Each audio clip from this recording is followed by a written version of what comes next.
Welcome again to this episode of the Capital Playbook.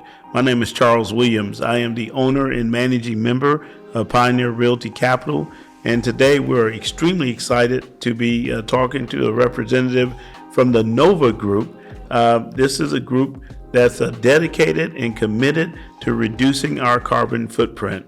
And to help us appreciate exactly what they're doing, we have Miss Angela Scott. Hello, Miss Scott.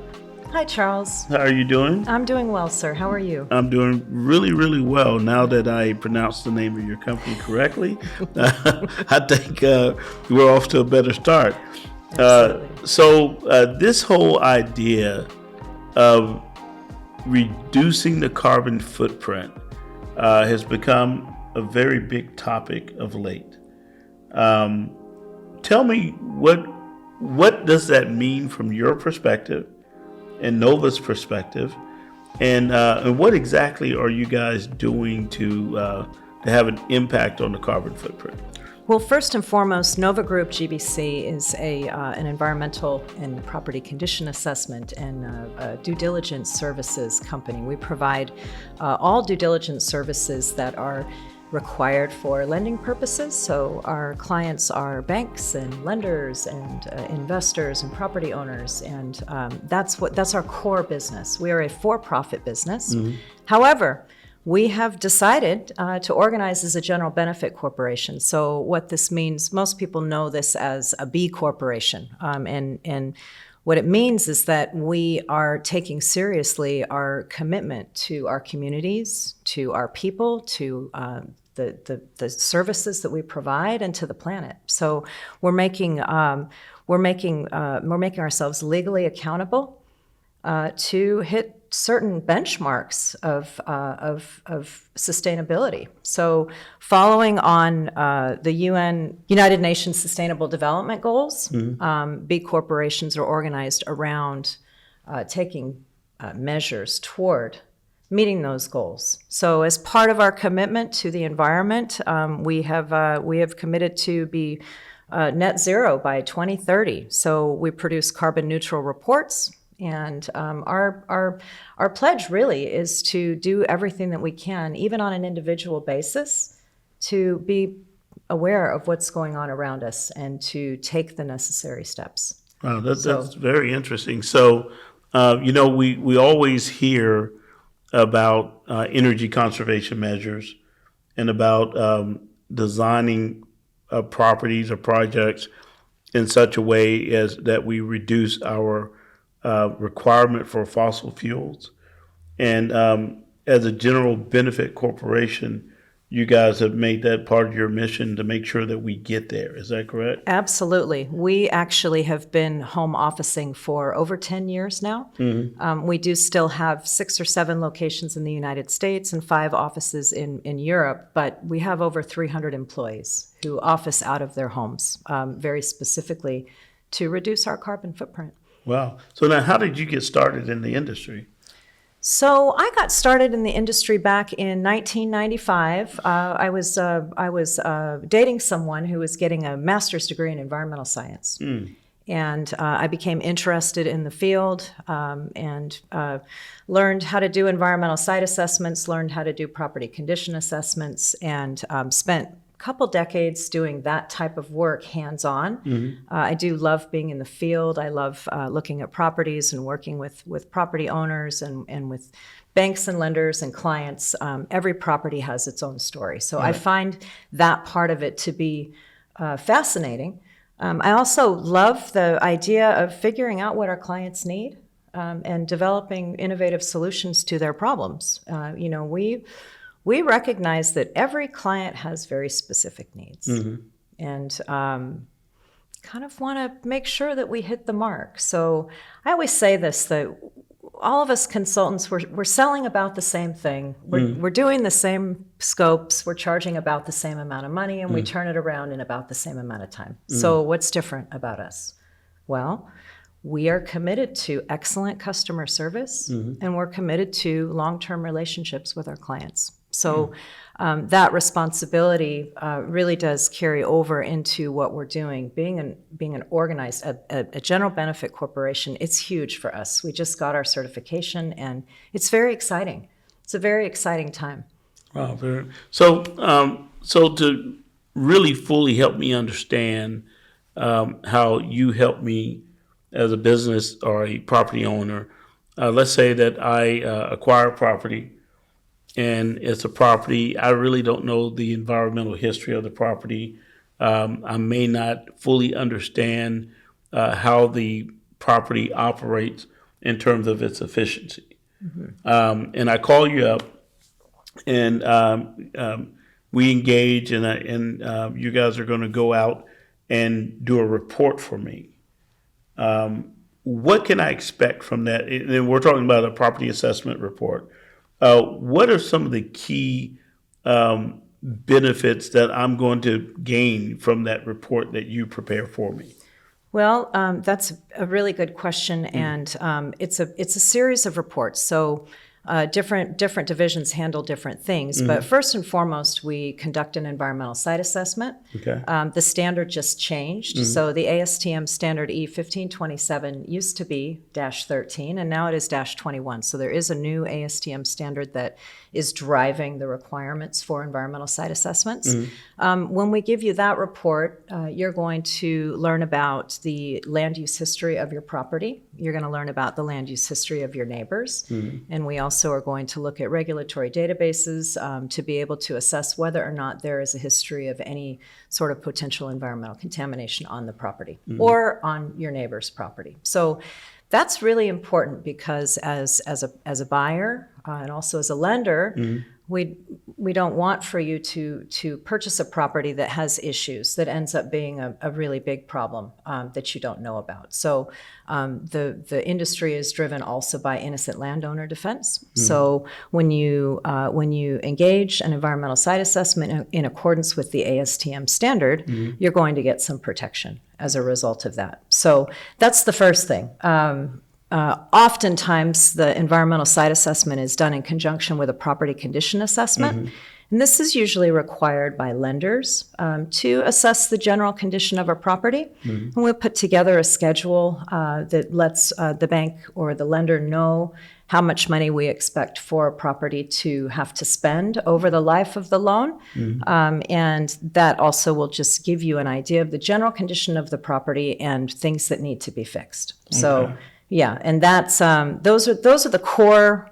So really the core scopes that happen when you're taking a project to a lender. In addition to that, we have an energy group, and this is really exciting. We offer a full line of energy services where we can go out to your property and we can assess the potential that you have to save energy. And Fannie Mae and Freddie Mac in particular offer some benefits to taking out that type of financing called green financing. So there are many different ways that we can go about assessing a property from an energy standpoint. But the bottom line is that what we're here to do is to mitigate the risk for your clients. I mean, that is what we're here to do. We're here to identify issues and come up with solutions to those issues. Okay, very good. And so now, when you're doing your property assessment report, evaluation, and analysis, do you come up with a list of energy conservation measures that can be applied? Absolutely. Or is that something that the client would have to specifically request? Well, it depends on exactly what scope we're carrying out, but the more popular one is that we come up with a list of measures, and we calculate what the energy savings will be, what the water savings will be, and then from that list, a sponsor can decide what they want to do to hit the mark. Particularly with Fannie Mae and Freddie Mac, I believe you have to have a 15% water savings and a 15% energy savings to qualify for that type of financing. So what we do is we go out and we assess the property, we look at all of the components, we take measurements of water flow and lighting, we just really top to bottom, and then we provide you with a list that that gives you the exact percentage of what you can save if you take certain measures. So some measures are more expensive and don't really give you a whole lot of benefits. So, you know, and then there are other things that we kind of call low-hanging fruit. Low flow toilets, Right. Aerators on shower heads Right. and faucets. You know, Changing those. T8 bulbs out to T2. Absolutely, absolutely. Changing out to LED lighting and Or LED. yeah, LED. I'm There's behind all time, so. there's all kinds of Right. things that we can do. Right. You know, and it's exciting because I think that when we think about it, more and more investors are leaning towards this climate friendly. Right. It's a thing.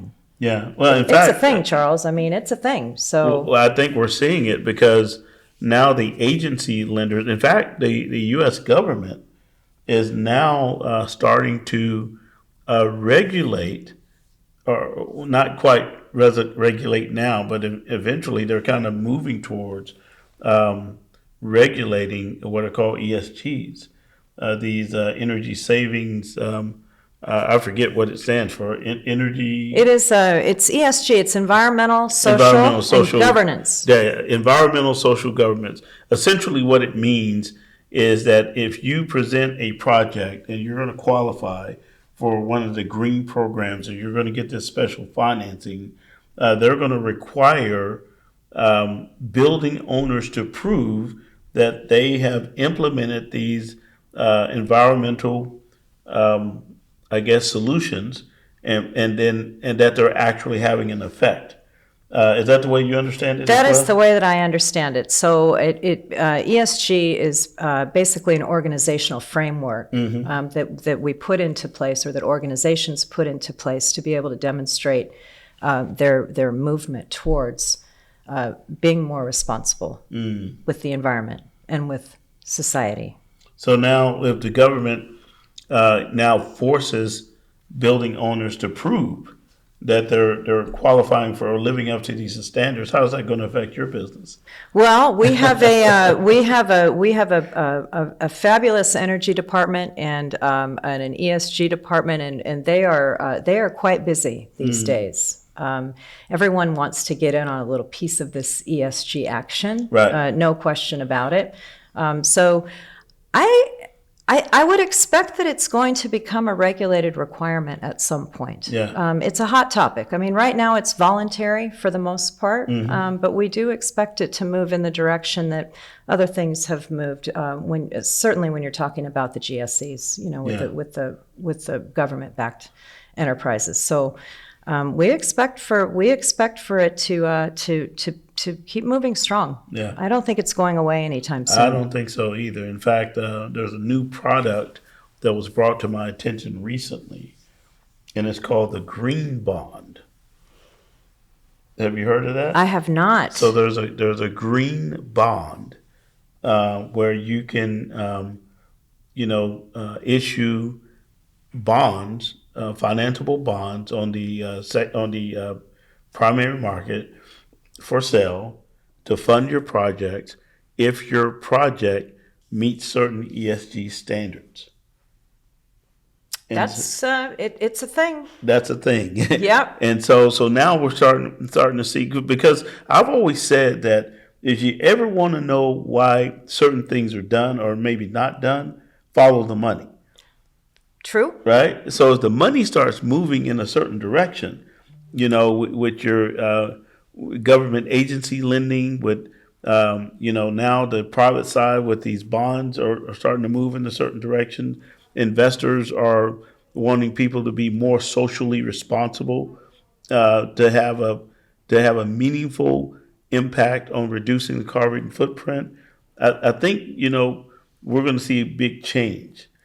So the scope of what you guys have traditionally done in terms of services provided to owners, I think that's going to change over the years. What do you think? I think it's going to change. I think it's going to expand. I mean, I think these things go hand in hand. So when you're taking a property to a lender and you're using it as collateral for financing, there are a number of different things to look at. Traditionally, we've looked at environmental site assessments and property condition assessments, and now we have this whole other spectrum We're excited about it. I Nova bet you is are. we are excited about it. I think if you're public, your stock soon go up. Well, and that is, I'm just going to say we are proudly one of the largest privately held firms in the country, and we like it that way for right now. Yeah. But we're committed to this idea that we are responsible for our people and for our place. We're responsible Good for you. we're responsible to our communities and to the environment. And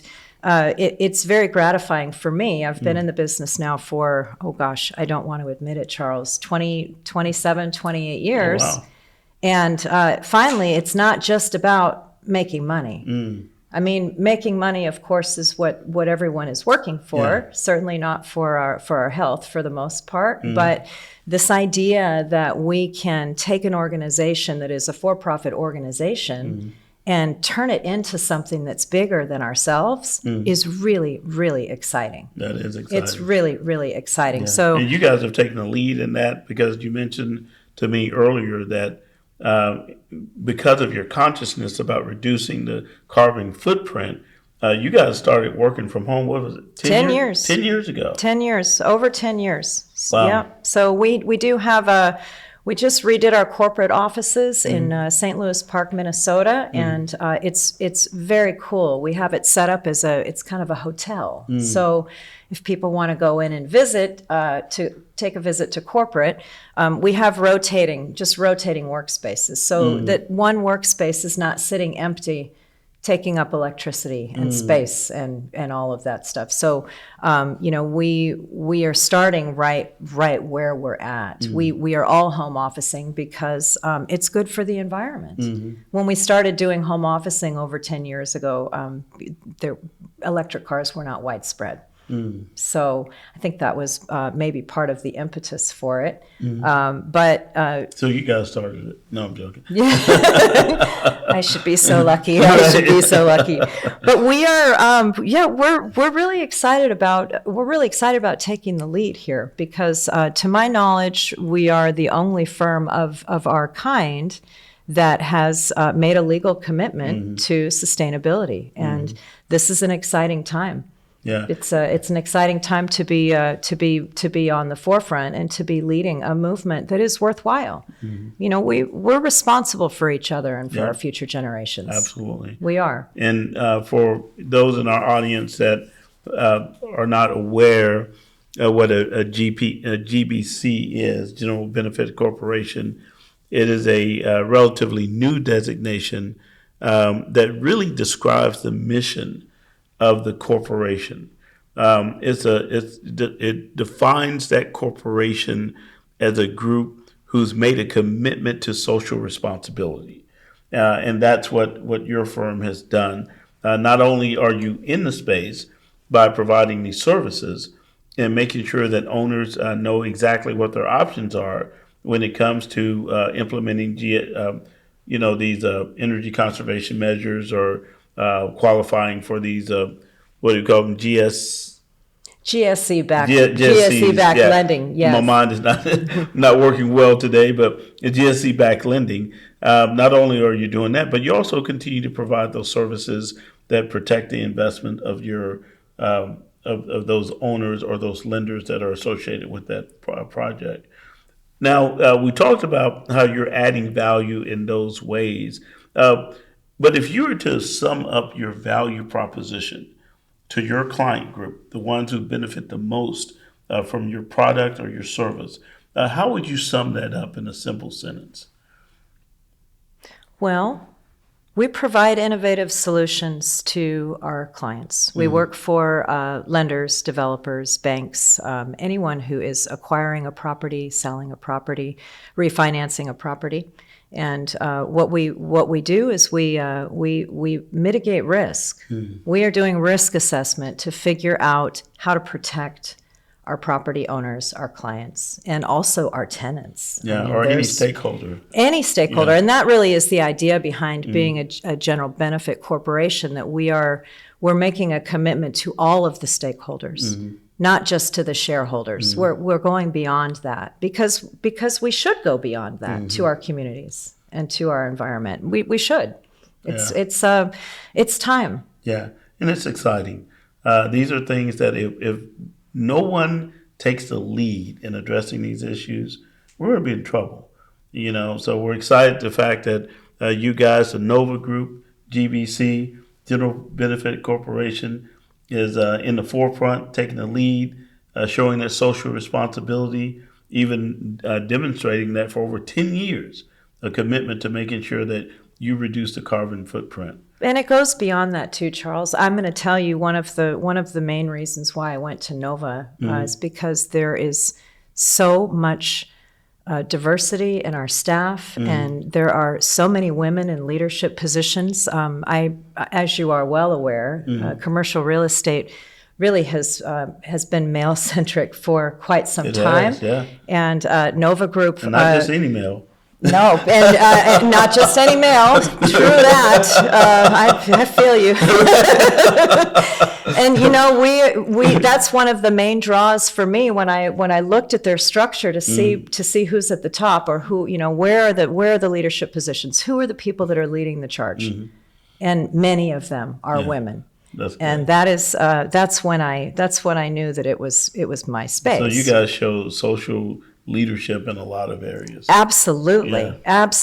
And when I first interviewed with Steve Cummings, our founder, I called a friend over at Nova. I was looking around for a place to jump, and I really could have gone just about anywhere with my 25 years of experience.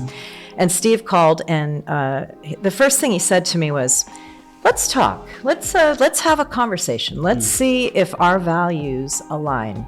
And if our values align, some really cool things might happen. It'll all come together. And so we talked, and come to find out, my values do align with the values of Nova Group GBC. And it has been a fabulous, I've been there for just about 2 years. It's my last rodeo. I will not go anywhere else. This is my home until I retire. I love it. Wow. Because there's just so much going on, and there's so much opportunity to really make a difference, while at the same time making a living. We employ over 300 people. We've got offices internationally, and it's just very exciting. It's an exciting time. Wow. It's an exciting time. Well, Miss Angela Scott, Nova Group, thank you so much for being with us today. Thank you for telling us about what you guys are doing, your commitment to social responsibility, and maybe next year at our next CREF conference, as things continue to evolve, we will have you back on our show, and we can see what's going on then. Thank you so much, Charles. I really appreciate the opportunity to visit with you and to share a little bit about what we're doing. It's exciting. It's an exciting time. Well, thank you for coming. Thank you, Charles.